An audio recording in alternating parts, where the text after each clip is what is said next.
예수님께서 사도행전 1장 8절에서 뭐라고 말씀하셨습니까? 예루살렘과 온 유대와 사마리아와 땅끝까지 이르러 너희는 나의 증인이 되라 라는 말씀을 하셨습니다. 그런데 이 말씀은 우리가 사도행전을 공부하는 동안 단 한순간도 잊어서는 안 되는 아주 중요한 키워드가 되는 말씀입니다. 오늘 바울과 바나바가 안디옥 교회의 첫 선교사로 파송을 받는 것도 사실 사도행전 1장 8절 말씀을 이루는 거예요. 그들이 나감으로써 사도행전 1장 8절 말씀이 성취되는 거예요. 그래서 하나님의 말씀이, 그 성경이 성취되는 그런 놀라운 역사가 이제 안디옥 교회를 통해서 이루어지게 된다라는 겁니다. 사랑하는 여러분, 주님의 일이란 우리가 원한다고 할 수 있는 것도 아니고 원하지 않는다고 할 수 없는 것도 아닙니다. 그래서 그것을 데이빗 리빙스턴은 하나님의 부르심을 특권이라 했습니다. 그것은 고난이 아니에요. 고생도 아니에요. 하나님께서 나를 불러주셨다는 그 자체에는 누구한테도 비교할 수 없는 그런 특권을 내가 받았다라는 그런 마음으로 우리가 주의 종으로 섬긴다면 크고 작은 일에 그렇게 우리가 연연해하거나 불평불만하지는 않을 겁니다. 근데 그런 특권의식이 없다면 우리는 일희일비할 수밖에 없는 거예요. 그래서 어떠한 마음가짐으로 그리스도인으로서 살아가느냐, 어떠한 마음가짐으로 주의 종으로 살아가느냐에 따라서 우리 인생은 많이 달라지겠죠. 그래서 아마 여러분들이 어느 정도 경험해 보았을 거예요. 어떤 조직과 공동체에 들어가서 여러분들이 정말 그 조직과 공동체를 사랑하는 마음으로 열정적으로 섬겼을 때 그 공동체 내에서 얻어진 열매들, 그러나 그냥 가는 듯한 마음으로 언젠가 내가 여기를 떠나겠지, 그런 마음으로 어떤 공동체를 섬기게 된다면 내 마음은 소위 말하면 온 마음을 다해 섬기지 못하는 거예요. 그것은 저도 마찬가지예요. 여러 번 경험했어요. 내 마음이 왜 이럴까?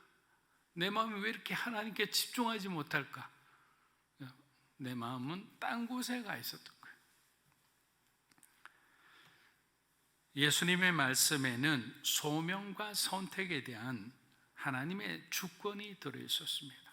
여러분, 제가 주권이라는 말을 할 때는 귀를 기울여 주시면 좋을 것 같아요. 왜냐하면 이 복음이라는 것은 결국 하나님의 주권적 부르심에 응답한 사람들 통해 이루신 하나님의 놀라운 역사예요. 바나바와 바울에게 선교사로서 소명을 주신 분도 하나님이시죠. 안디옥 교회 내에 다른 훌륭한 리더들이 많이 있음에도 하나님은 바울과 바나바를 선택하셨어요.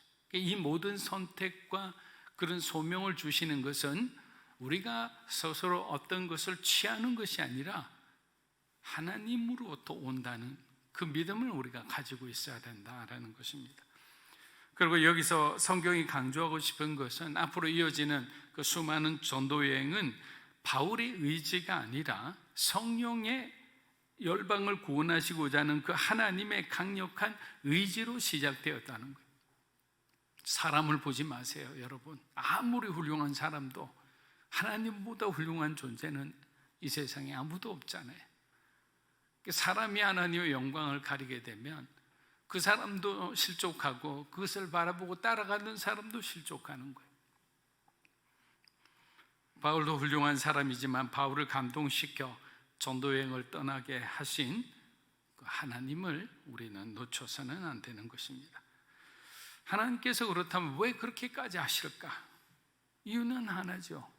저와 여러분을 사랑하시기 때문에, 사랑하시는 자를 구원하시기 위해서 하나님은 이렇게 모든 구원의 장치들을 마련하신 거예요.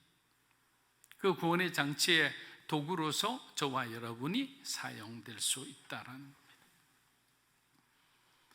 그런데 우리들이 하나님의 통로로 쓰임받기 위해서는 성령이 우리 가운데 임하셔야만 가능합니다. 바울과 바나바가 성령의 인도하심을 받지 않고 어떻게 전도여행을 끝까지 완수할 수 있었겠습니까? 숱한 어려움과 위험 속에서 담대히 하나님의 말씀을 전하고, 그리고 지역에 있는 그 교회들을 어렵게 개척을 하고, 또 함께 예배를 드리고 그곳에 있는 제자들 양육하는 이 모든 것은 성령님의 인도와 보호하심이 없었다면 있을 수 없는 일들이죠.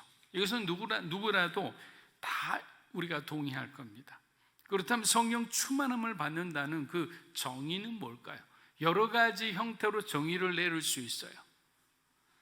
단순하게 말하면 우리의 모든 본성이 예수 그리스도의 영에 의해 지배를 받는 상태예요. 그러니까 우리의 생각과 우리의 어떤 감정과 의지가 하나님의 그 뜻 안에 완전히 굴복된 상태, 복종된 상태가 성령 충만한 거예요. 그러니까 내가 원하는 것이 아니라 하나님이 원하는 것을 나를 통해 내가 할 수 있는 상태가 되는 거예요. 여러분 성령 충만하시기를 주의 이름으로 축복합니다. 하나님이 나를 통해 뭔가 하시고자 했을 때 내가 성령 충만하지 않고 불만이 충만하고 세상적인 어떤 정욕으로 충만하다면 하나님이 나를 어떻게 쓸까요? 재능도 많고 경험도 많은 사람인데.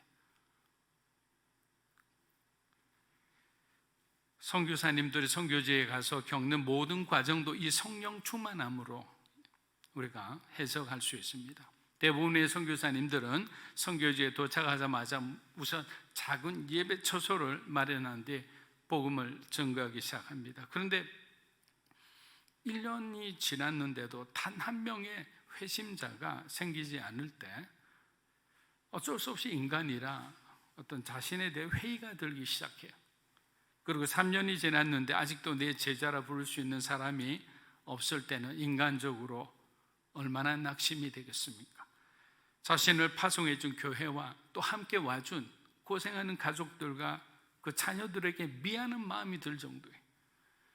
그렇다면 끝까지 선교지를 지키며 버틸 수 있었던 힘은 어디에서 나올까요? 나중에 그분들은 고백합니다. 포기하고 싶은 마음이 들 때마다 하나님께서 자신의 흔들리는 마음을 지키고 보호해 주셨습니다. 여러분, 이것이 성령의 사역이에요. 그 사람에게 사명을 주셨으면 그 사명을 준 것으로 끝나는 것이 아니라 그 사명을 끝까지 완수할 수 있도록 하나님께서 그를 지키고 보호해 주시는 거예요. 또 그에게 필요한 지혜와 힘을 주시는 거예요.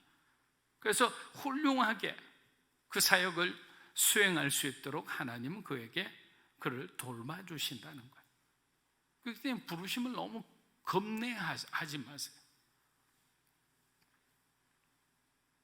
그 외롭고 힘든 시간을 참고 또 참고 견딘 어느 날 한 사람, 두 사람씩 교회를 찾아옵니다. 하나님이 보내주시는 거예요. 하나님의 시간이 되니까. 또 그 사람들이 또 다른 사람을 전도해 와서 센터가 성경 공부하는 그 현지인들로 막 북적거릴 때 자신이 그때 한국으로 돌아가지 않은 게 얼마나 다행인지 모르겠다고 그런 고백들을 하십니다. 사랑하는 여러분, 저와 여러분이 힘들 때 붙잡아 주신 분이 누구십니까? 성령 하나님이심을 믿습니다. 사도행전 13장 1절입니다. 안디옥 교회에 선지자들과 교사들이 있으니 곧 바나바와 니게르라는 시몬, 구레네 누기오와 분봉왕 헤롯의 젖동생 마나인과 누가는 안디옥 교회를 거창하게 소개하고 있습니다. 이제 안디옥 교회는 예루살렘 교회 버금가는 기독교 신앙의 중심지로 이제 서서히 자리 잡아가고 있었고, 그 유명한 바나바와 바울이 교회의 지도자로 섬기고 있었습니다. 여러분, 만일 지금 바나바와 바울이 목회하고 있는 안디옥 교회가 아직까지 존재하고 있다면 여러분들도 예배 시간을 달리해서 그 바울의 그 웅장한 설교를 듣고 싶어 그곳에 가지 않겠습니까? 바나바 사도의 그와 정말 그의 따뜻한 그런 어떤 상담을 받고 싶어 하지 않겠습니까? 이렇게 폭발적으로 성장하고 있는 안디옥 교회를 우리가 칭찬하지 않을 수 없는 것은 그들이 많이 가지게 되었음에도 불구하고 철저하게 영적인 생활을 우선했다는 거예요. 그들은 기도하고 어떤 일을 할 때마다 기도하고 금식하며 하나님의 뜻을 물었어요. 그리고 하나님의 뜻이 그들에게 도달되었을 때는 즉시로 조금도 고민하지 않고 그들은 하나님의 말씀에 그 뜻에 따라 순종했습니다. 그러니까 부흥하게 되는 거예요. 지난주 말씀드렸잖아요. 엘리야가 그 이스라엘 백성들에게 뭐라고 얘기했습니까? 언제까지 너희가 머뭇거리느냐? 세상에 한 발 두고 그리고 교회에 한 발 두고, 그러면 세상에 한 발 두는 것이 아니니까 세상에 그 사람은 속한 사람이 되는 거예요. 1% 세상에 우리가 살짝만 걸쳐 있다 해도 그 사람은 세상에 속한 사람이에요. 왜? 조그만 1%의 누룩이 그 사람에게 지금 들어와 있는 상태잖아요. 그 누룩은 언젠가는 그 사람을 완전히 그 세속적인 사람으로 만들어 버릴 거예요. 그래서 그리스도인들의 삶은 어려움도 쉽고 쉬움도 어려운 겁니다. 우리 스스로 혼자 살아갈 수 없는 삶이라는 뜻이죠. 이 시간들을 충실히 끄는 사람들을 이제 1절에서 안디옥 교회에 섬긴 사람들을 소개하고 있습니다. 모두 5명이 소개되고 있는데 바울과 바나바를 제외하면 우리가 주목할 인물은 시몬과 구레네 사람 루기오와 그리고 마나엔입니다. 마나엔은 헤롯 안디바의 젖동생이죠. 그냥 같이 어릴 때부터 친형제처럼 자라온 사람이다, 이런 의미죠. 근데 여기서 보면 뭐라고 돼 있죠? 니게르란 말이죠. 니게르란 말은 흑인을 비하할 때 우리가 흔히 사용하는 니그로라는 말이 있습니다. 그 니그로라는 말의 어원이에요. 즉 이것을 해석하면 이렇게 되죠. 검은 피부를 가진 리비아 출신 시몬이라는 말이 됩니다. 그럼 여러분, 어떤 한 사람이 떠오르지 않습니까? 예수님 십자가 지실 때 바로 대신 지었던 구레네 시몬이 안디옥 교회의 리더로 세워져 있는 거예요. 얼마나 놀랍습니까? 성서학자들은 이것을 발견하고 깜짝 놀랐습니다. 단 한 번의 어떤 십자가 짐으로 그 사건으로 끝이 난 줄 알았는데 시몬의 가정은 하나님을 위해 귀하게 쓰임받습니다. 그의 아들이 바울을 도와 사역하는 장면들이 또 바울서신서에 등장하기도 합니다. 사랑하는 여러분, 십자가를 지고 가는 삶이 힘들어 보여도 영적으로는 어떻습니까? 하나님의 은혜와 축복을 받는 삶임을 우리는 구레네 시몬의 삶을 통해 확인할 수 있는 것입니다. 그렇게 아무리 힘들어도 우리들에게 주어진 그 십자가를 두려워하지 않고 앞에 서신 그리스도를 바라보며 기쁨으로 지고 가시길 주의 이름으로 축복합니다. 사랑하는 여러분, 교회는 무엇입니까? 교회의 정의는 예수 그리스도를 믿는 하나님의 백성들의 모임이라고 합니다. 교회는 제도도 아니고 교회는 건물도 아닙니다. 그래서 우리가 지금 예배드릴 공간이 없잖아요. 그럼 우리가 예를 들면 어떤 용산의 어떤 공원으로 오세요 그러면 공원에 와서 우리가 예배를 드렸어요. 그럼 그곳이 교회가 되는 거예요. 성도들이 모여서 함께 예배하고 하나님을 찬양하는 그곳이 예배가 되는 거예요. 교회가 되는 거예요. 그래서 사람의 생각으로 이렇게 저렇게 우리가 함부로 만들어 가서는 안 되는 것입니다. 적어도 교회에서는 성령 충만한 지도자들의 하나님의 음성을 듣고 주의 뜻이 이루어지는 곳이 바로 교회입니다. 그래서 과거나 현재나 영적 지도자를 세우는 것이 아주 교회의 중요한 임무입니다. 지도자를 잘못 세우거나 세우면 어떻게 됩니까? 당연히 교회가 힘들죠. 장로님 잘못 세워보세요. 담임 목사 잘못 세워보세요. 그 여파는 다 성도들이 얻게 되어 있습니다. 당시 예루살렘 교회는 이방인들도 있었지만 거의 대부분 유대인들만 구성된 교회였어요. 대부분의 사도들이 그곳에서 제사장의 역할, 선지자의 역할, 교사의 역할을 하면서 예루살렘 교회는 갑자기 급작스럽게 엄청나게 부흥했기 때문에 양육에 집중한 교회다 이렇게 생각하시면 됩니다. 그러니까 나눔과 양육에 집중을 했어요. 그러나 안디옥 교회는 전혀 다른 분위기의 교회였습니다. 예루살렘 교회가 양육에 힘을 쏟을 때 안디옥 교회는 첫 헌금부터 구제에 사용했다 이렇게 됩니다. 여러분, 교회나 어떤 사람이나 우리가 어떤 사역이나 중요한 것이 뭐냐면 밸런스입니다. 균형을 잡고 해야 됩니다. 어느 한 곳에 치우쳐서는 안 되는 거예요. 하나님께서도 말씀하셨잖아요. 좌로나 우로나 치우치지 말라고, 정도를 걸으라고. 그는 영적인 밸런스를 가지고 살아가는 거예요. 예를 들면 그런 거예요. 선교한다 해서 막 그냥 모든 전 재산을 선교에다 그냥 쏟아버리는, 재정을 쏟아버리는 교회가 있습니다. 그렇지 않죠. 교회의 가장 기본 중에 하나는 구제죠. 어려운 사람들을 돕는 거예요. 구제를 하면서 전도해야 되는 거예요. 구제를 하면서 선교해야 되는 거예요.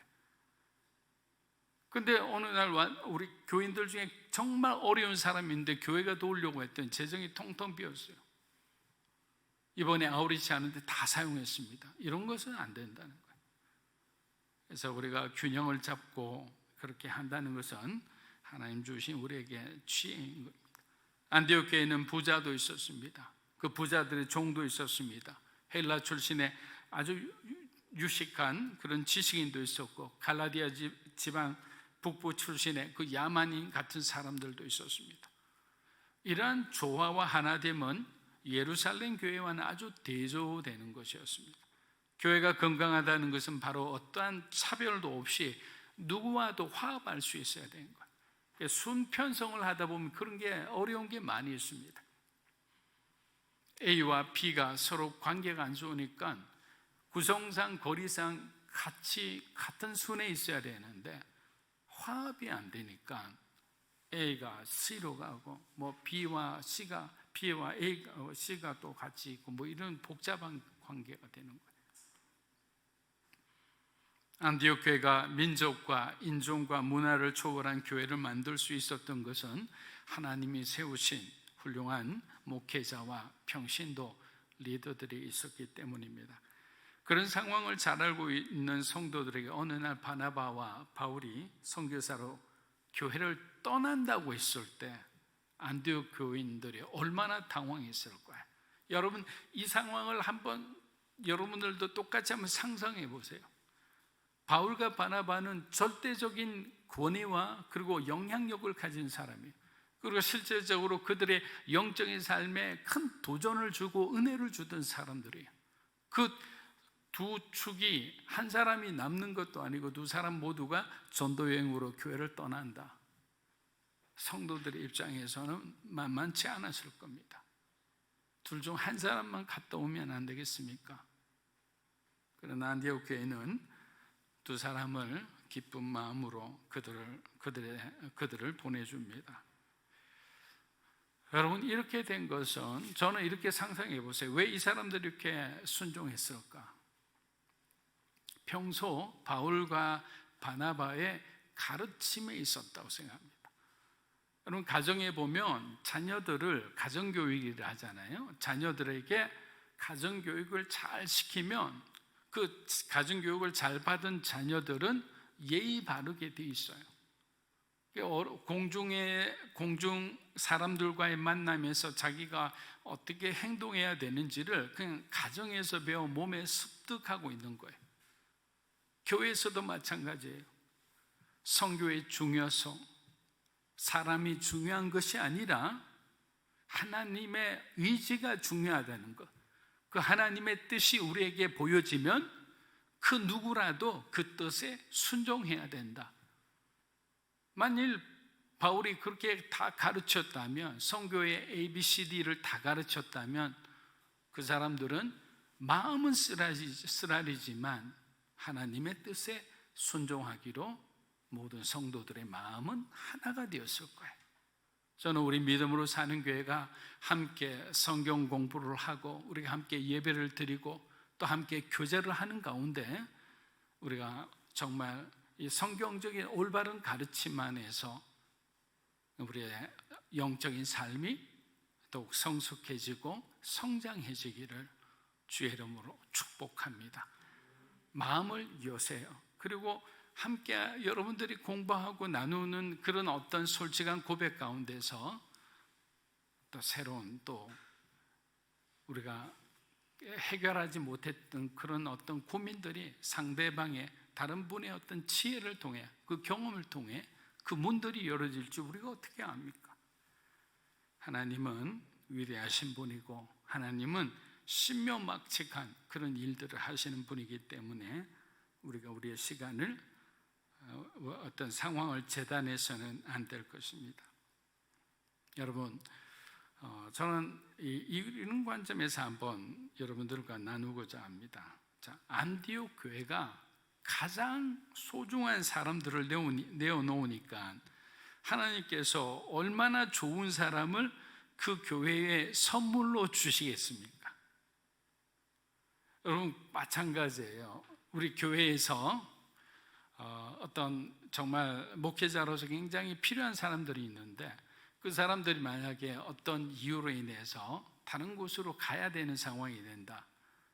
그럼 목회자 입장이 굉장히 안타깝죠. 그러나 그 사람이 새로운 데 가서 거기서 꽃을 피우는 것이 하나님의 뜻이라면 내게 가장 소중한 오른팔, 왼팔, 오른다리, 뒷다리 이런 거 다 포함해서 보내줘야 되는 거예요. 그러면 어떻게 돼요? 안디옥 교회가 보내줬더니 안디옥 교회가 더 풍성해졌잖아요. 바나바와 바울이 없더라도 조금도 문제가 없이 안디옥 교회는 계속 성장해 나갔습니다. 그걸 통해 우리는 무엇을 알 수 있습니까? 교회는 바울과 바나바의 것이 아니라 하나님의 교회라는 거예요. 예수 그리스도가 머리인 교회라는 거예요. 하나님이 직접 교회를 운영해 가시는 거예요. 그곳에 가장 어리석은 사람을 깨우쳐서 위대한 사람을 만들 수 있는 분이 하나님이시잖아요. 그렇기 때문에 우리는 겸손해질 수밖에 없는 거예요. 그런데 어떤 사람들은 이렇게 하죠. 하나님께 자신이 쓰다 남은 짜투리 시간, 찌꺼기 시간을 드리고 있어요. 그때는 내가 바빠서 안 되고 이날은 이래서 안 되고 저날은 저래서 안 되고 자꾸 핑계를 대면서 자신이 해야 할 일들을 하지 않습니다. 하나님이 그 사람을 어떻게 보실까요? 안타깝죠. 하영조 목사님이 설교 때 소개한 저도 잘 아는 분인데 온누리교회 출신 어리오 선교사님이 한 분 계십니다. 네팔로 떠나기 전 그 선교사님은 대학병원에 그 아주 외과 의사로 정말 돈을 많이 벌고 있었어요. 아주 유명한, 세계적으로 손에 꼽을 만큼 아주 수술 잘하는 분이셨는데 그가 선교사로 헌신했을 때 간호사였던 그의 부인은 아주 심하게 반대를 합니다. 지금이 아니라 나중에 가자. 내가 반대하는 것이 아니다. 나중에 가면 안 되겠느냐. 근데 아무리 말려도 안 되니까 효자인 그 남편의 약점을 건드립니다.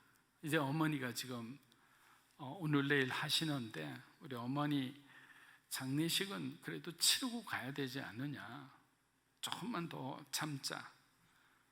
그때 남편이 이렇게 말했다고 합니다. 내 나이 40살은 외과 의사로 가장 좋은 실력을 발휘할 때다. 나는 내 인생에 가장 황금기를 주님께 드리고 싶지 나의 노년을 드리고 싶지 않습니다.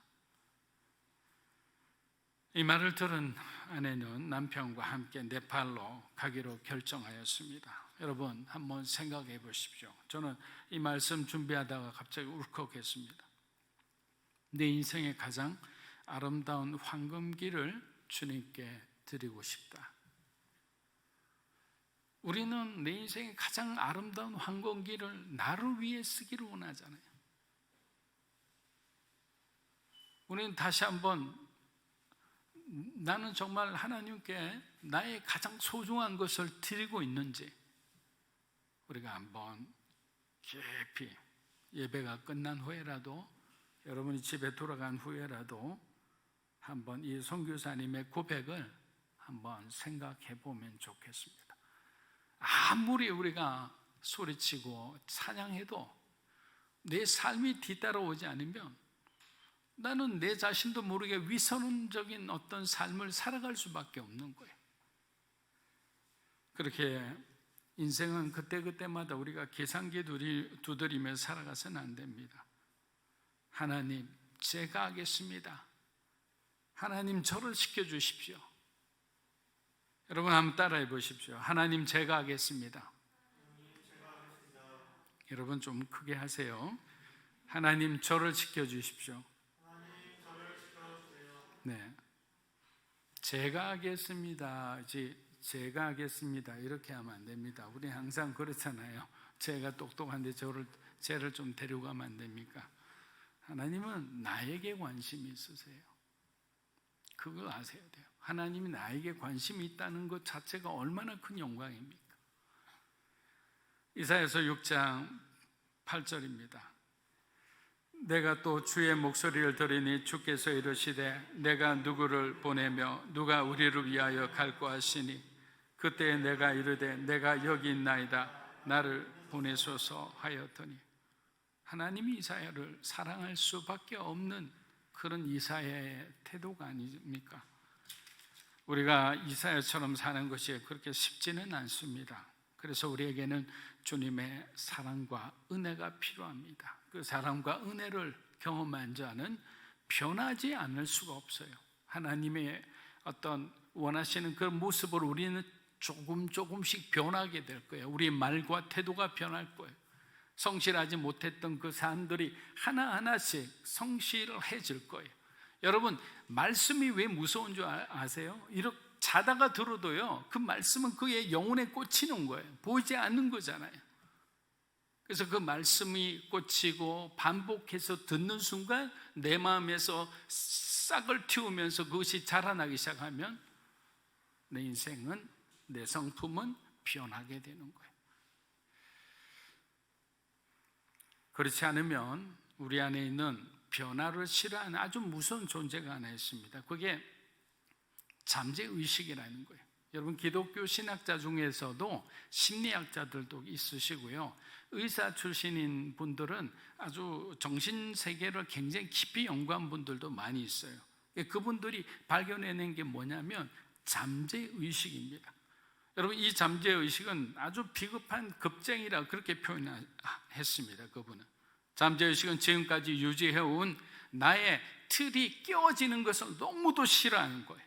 그래서 문제를 인식하고 내가 변화하려고 하면 그때마다 잠재의식의 가로막아 방해하는 거예요. 두려워하고 불안해하고 그에게 자신의 변화에 대한 의심을 조장하는 거예요.